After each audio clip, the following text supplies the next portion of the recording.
Inilah 7 pengikut Dajjal di akhir zaman. Pertama, yaitu kaum Yahudi. Dari Anas bin Malik radhiyallahu anhu, Rasulullah shallallahu alaihi wasallam bersabda, akan mengikuti Dajjal dari kalangan Yahudi Asbahan sebanyak 70.000 orang yang memakai baju tebal dan bergaris-garis. Hadis riwayat Muslim.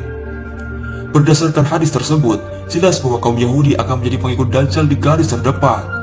Kaum Yahudi telah menolak adanya ilah yang tak terlihat oleh mata mereka.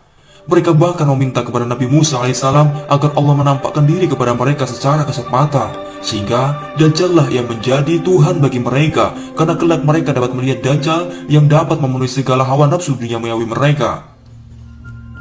Kedua, yang akan menjadi pengikut Dajjal adalah kelompok Khawarij. Rasulullah Shallallahu Alaihi Wasallam bersabda, akan muncul pada akhir zaman nanti suatu kaum yang seolah-olah ini berasal dari mereka. Mereka membaca Al-Quran, tetapi bacaannya itu tidak melewati kerongkongan mereka. Mereka keluar dari Islam sebagaimana anak panah melesat menuju sasarannya. Ciri-ciri mereka adalah gundul rambutnya. Mereka selalu muncul sampai generasi terakhir. Mereka keluar bersama Al-Masih Ad-Dajjal. Apabila kalian bertemu mereka, maka bunuhlah mereka, karena mereka itu seburuk-buruknya makhluk dan seburuk-buruknya tabiat. Hadis riwayat An-Nasa'i. Pengikut Dajjal ketiga, yaitu pelaku bid'ah dan kesesatan. Dari Hudzaifah, Rasulullah SAW bersabda, setiap umat memiliki kaum menyembah api Majusi, dan kaum Majusi umat ini adalah orang-orang yang mengatakan tidak ada takdir. Barang siapa yang mati di antara mereka, maka janganlah kalian menghadiri pemakaman jenazahnya. Barang siapa yang sakit di antara mereka, maka janganlah kalian menjenguknya. Mereka itu golongan sekte Dajjal. Allah pasti akan mempertemukan mereka dengan Dajjal. Hadis riwayat Abu Dawud. 4. Golongan yang menjadi pengikut Dajjal adalah perempuan. Rasulullah SAW bersabda, Dajjal tinggal di tanah berayat di Maghrib Qana.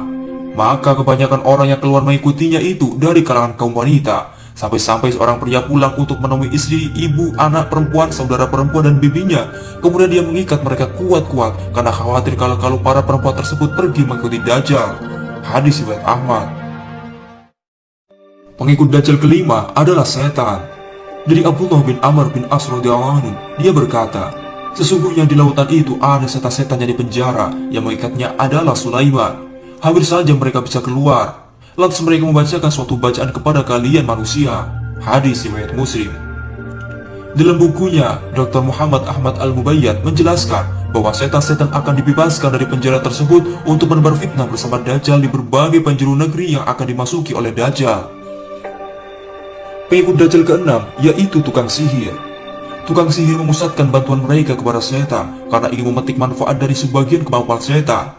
Tukang sihir juga memperoleh tujuannya dari tukang sihir terbesar mereka, yaitu Dajjal. Sebab Dajjal mampu melakukan berbagai hal luar biasa dan mengungguli semua kemampuan sihir mereka. Ketujuh, golongan yang menjadi pengikut Dajjal adalah para pemuas nafsu syahwat. Pengikut Dajjal yang paling banyak jumlahnya adalah orang-orang yang jatuh ke dalam jerat fitnah syahwat, sebab mereka terbiasa memperurutkan syahwat tanpa membedakan halal dan haram sebelum fitnah Dajjal muncul. Termaktub dalam suatu asar pada kitab Al-Fitan dari Ubaid bin Umar Al-Laitsi, dia berkata, Dajjal muncul lalu orang-orang mengikutinya.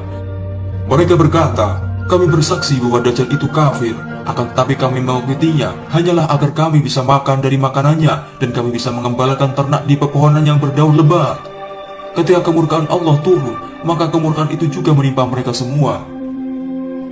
Itulah 7 golongan yang kelak akan menjadi pengikut Dajjal, yaitu kaum Yahudi, Khawarij, pelaku bid'ah dan kesesatan, wanita, setan, tukang sihir dan pemuas nafsu syahwat.